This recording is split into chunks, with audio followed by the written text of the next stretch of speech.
Let's show how to upgrade the memory on a typical smartphone. And you can see here I have a phone and I have a memory module, and I also have a pin for opening the tray on the smartphone. Now, before you ever do any of this type of work, if you're working with any components or anything with circuitry or memory cards and so on, make sure that you are grounded and that the surface that you're working on is grounded as well. I've already done that, and I talk about grounding yourself and anti-static methods and electrostatic discharge in another video. We'll talk about that more later. But for now, we are all set up and we're ready to do this upgrade. Now, a lot of smartphones will have a tray on the side. And this tray is where your memory upgrade will go. And you'll see there's a little pinhole there. And you need some type of pin to press in there to make the tray slide out. Let's see if we can focus in there. And here's my tool. And it's a little pin. And you just press it right in the hole there. And when we press in, that pushes the tray out a little bit. Put the pin down and pull that tray out. Now you want to be careful because a lot of these phones will have the SIM card in there as well. So that's what I have. So I'm going to place this down on the table. And then we can put the memory in there.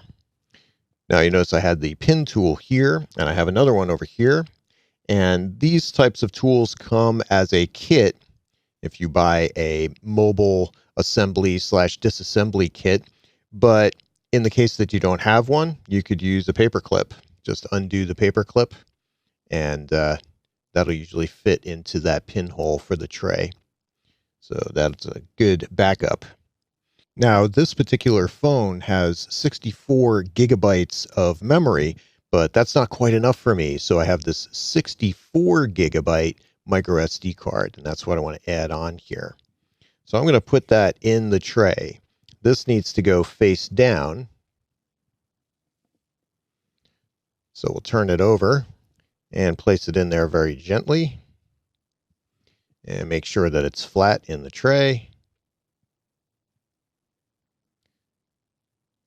Okay. And we'll pick up the tray and insert the tray very carefully into the smartphone. Go real straight here so none of the cards get moved. And I actually moved the memory card a little bit.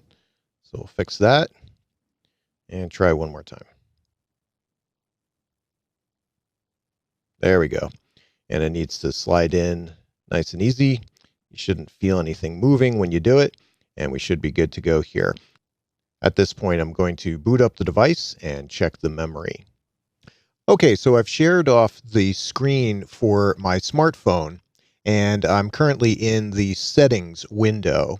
The location for your storage settings may be different depending on whether you're using iOS or Android and what version. But essentially, you want to go to settings and you want to find the general settings and look for storage. And if you look in the middle here, you'll see storage there. So we'll tap on it, and that brings up the storage window. And you can see that the device has internal storage, and now it also has external storage in the form of an SD card. The internal storage comes to 64 gigabytes altogether, and we're using 50 gig of that. And then underneath, the external storage device is that 64 gigabyte micro SD card that I inserted. And you can see there's already about 28 gigs of data on there. Now, sometimes you may need to initialize the SD card when you first install it. So be ready for that. But you always want to check and make sure that it's there and that it's reading as an external SD card. Even though it's inside the unit, it's considered external storage. It's not part of the system on a chip. It's not part of the entire. If you want to save information like photos or videos or music, you'll have to select either the internal storage or more likely the external storage in the form of this SD card. So there we have it. Quick upgrade of memory on a smartphone.